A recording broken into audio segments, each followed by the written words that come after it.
Hi, everyone. My name's Amelia, and I'm a 28-year-old interior designer. What I'm about to share is how my mother-in-law's generosity spiraled into a nightmare. Life was good before the drama started. My husband, David, and I lived in a cozy apartment in Seattle. Nothing fancy, but it was home.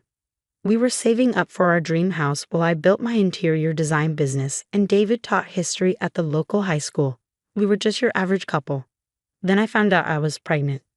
"Babe, you look really pale. Maybe we should get you checked out," David said one morning as I hugged the toilet bowl for the third time. Morning sickness hit me like a truck, far worse than normal. After multiple ER visits and specialized treatments, the medical bills began piling up. That's when Willow, my mother-in-law, swooped in. "Amelia, darling, let me handle the medical expenses. No daughter-in-law of mine should worry about money during pregnancy," she said sweetly. My best friend, Vanessa, a lawyer, pulled me aside later. "Something feels off about this no-strings-attached offer." "It's David's mom. What could go wrong?" I replied, completely naive. At first, Willow's help seemed harmless, generous even.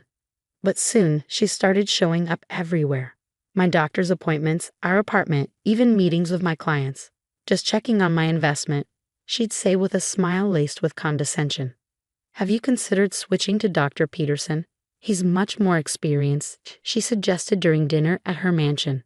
"I've already talked to him about taking you on as a patient." "You did what?" I choked on my water. "Mother, we're happy with our current doctor," David interjected.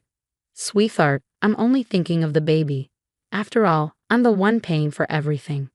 That's when things started unraveling. Her assistant, Rosie, began conveniently bumping into me at cafes and yoga classes. I later discovered she was reporting my every move back to Willow. "Amelia, you should really eat more protein," Willow texted me minutes after I ordered a salad. The controlling behavior intensified. At a family barbecue, Brandon, David's childhood friend who worked for Willow's real estate company, pulled me aside. "Watch yourself," he whispered. "I've seen her do this before. The medical bills are just the beginning." I should have listened to him and Vanessa, but between severe morning sickness and trying to keep my business afloat, I missed the red flags waving in front of me. One morning, when I refused to switch doctors, Willow made her move. "I just got off the phone with the hospital billing department," she said casually, stirring her tea. "It'd be a shame if there were delays in processing those payments." "Are you threatening me?" I asked, my voice shaking. "Oh, darling, I'm just reminding you who's keeping you out of medical debt." David tried standing up for me, but Willow knew how to manipulate him. "I'm only looking out for your family's best interests, sweetheart. Amelia seems so unstable lately." That word, unstable, started popping up everywhere. At charity events, garden parties, even at David's school functions, Willow had been busy spreading rumors. One day, Brandon caught me crying in a parking lot. "She's got Rosie tracking your every move. Credit card purchases, appointments, everything," he said, showing me screenshots of reports on his phone. My entire life had become a surveillance operation. Then came the final blow. At dinner one night, Willow announced, "I've prepared a suite in my mansion. The stress of maintaining an apartment isn't good for the baby. I've already started moving your things." "You did what?" I snapped. David finally pushed back. "Mother, you can't just." "Can't what?" "Protect my grandchild. Amelia clearly needs supervision. Her erratic behavior, missing appointments." "I haven't missed any appointments."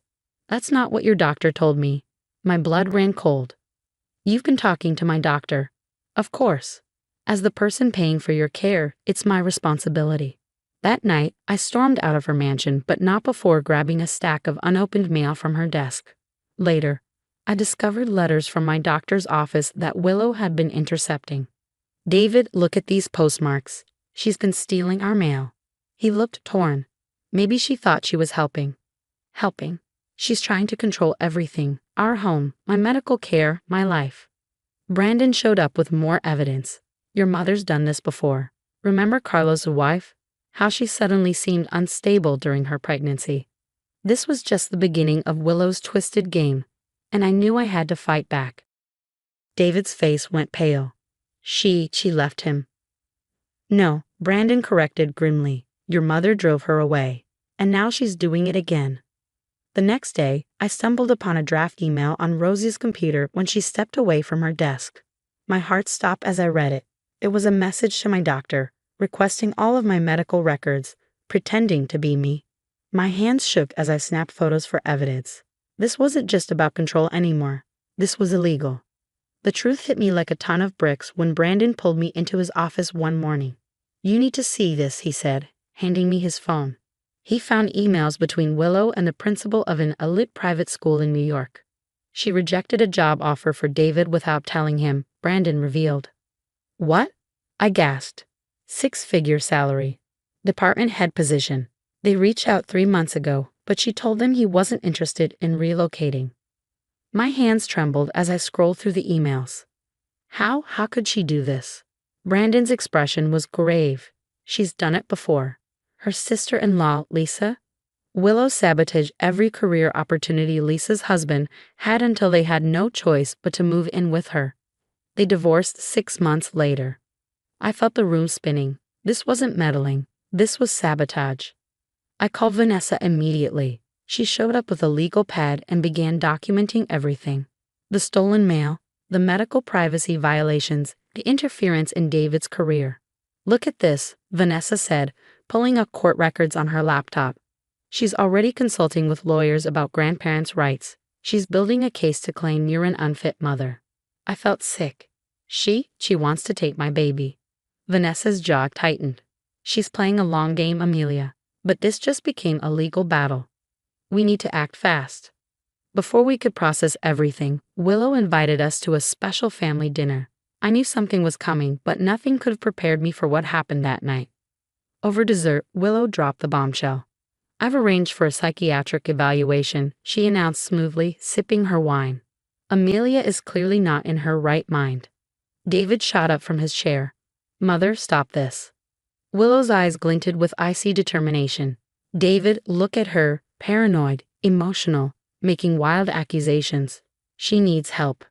"Because they're true," I shouted, my chair scraping against the floor as I stood. "You stole our mail. You interfered with David's career. What else have you done, Willow?" "Sit down," she hissed, her sweet facade crumbling. "Remember who's paying your medical bills, Amelia. One call, and you'll lose everything. No one will believe a crazy, hormonal pregnant woman over me." "I'll make sure of it," Willow sneered as we stormed out. David's face went white. For the first time, he truly saw his mother for who she was. We packed our bags that night, ignoring her screams about the medical bills. "You ungrateful little. You'll regret this," she shouted as we walked out the door. She made good on her threats the very next day. David's principal called him into the office, saying a complaint had been filed claiming he was emotionally unstable and unfit to teach. It was an anonymous tip, but Brandon texted me later with confirmation. The email came from Rosie's account. The stress was unbearable. That afternoon, I started having contractions 10 weeks early. As they rushed me to the hospital, Willow appeared, her face a mask of calm authority. "I'm her mother-in-law," she told the staff. "She's not mentally competent to make medical decisions." Thank God Vanessa was there. She stepped in immediately. "Step back, or I'll have security remove you," she said coldly, her legal badge practically radiating authority. The doctors managed to stop the contractions, but I was placed on bed rest and hooked up to monitors. As I lay in the hospital room, exhausted and terrified, David sat beside me, holding my hand. "I'm so sorry," he whispered, tears in his eyes. "I should have seen it sooner. But I promise, she's not going to hurt us anymore." What we didn't know then was that Willow's empire was about to collapse, and we have front row seats to her downfall. 2 days later, Brandon came to visit me in the hospital, carrying a thick folder. He set it down on the tray beside my bed, his face grim. "You need to see this," he said, flipping it open. "She's been cooking the books for years. Fake property sales, hidden accounts, everything. It's all in here." Vanessa's jaw dropped as she sifted through the papers. "This isn't just unethical, it's criminal. The IRS would have a field day with this." That evening, David and I decided it was time to confront her, once and for all. We drove to her mansion and found her in her office, frantically shredding documents. "Why?" I demanded, stepping into the room. "Why did you do all this?" She spun around, her perfectly composed mask cracking. Everything I did was to keep this family together, she snapped. You were taking my son away from me. No, mother, David said, stepping forward. You were losing control, and you couldn't handle it. Control? She hissed, her voice rising. I built this empire from nothing. I know what's best for this family. You're just like your father, weak, easily manipulated by a gold digging. Stop. David slammed his hand on her desk, his voice thunderous. Dad didn't leave because he was weak. He left because of you, your manipulation, your lies, your need to control everything. Willow's face contorted with fury. I made you who you are. Everything you have is because of me. No, I said, my voice steady. Everything we have is despite you. You tried to destroy us just to keep us dependent on you, but we're done letting you control our lives. The next morning, Rosie walked into my hospital room, pale and trembling. I can't do this anymore, she said, her voice cracking.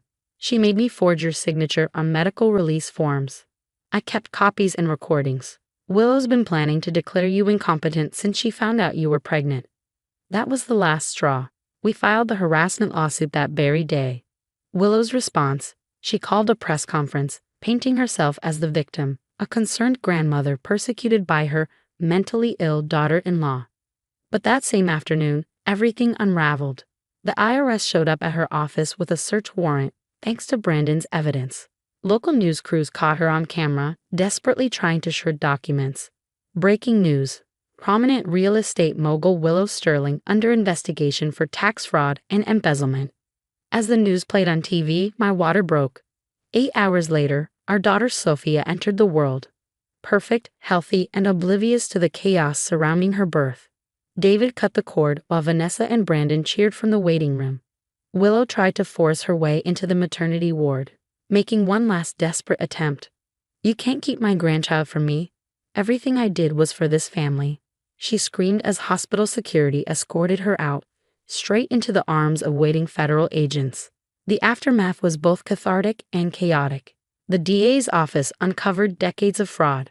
As more victims came forward, former business partners, employees, even other daughters-in-law, Willow's carefully constructed empire crumbled. She was found guilty on all counts. The judge handed down a brutal sentence, 15 years for financial crimes, with additional time for medical privacy violations and harassment. Meanwhile, our lives finally began to heal.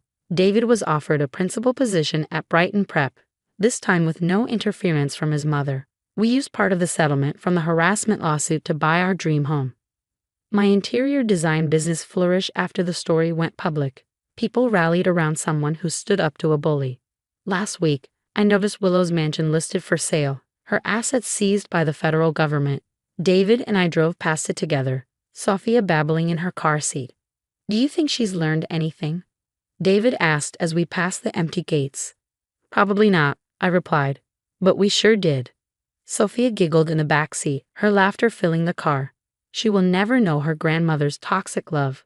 Instead, she'll grow up knowing that her parents stood up to a bully and won. Sometimes justice needs a little push, and sometimes the best revenge is living well while watching your oppressor lose everything they once used to control you.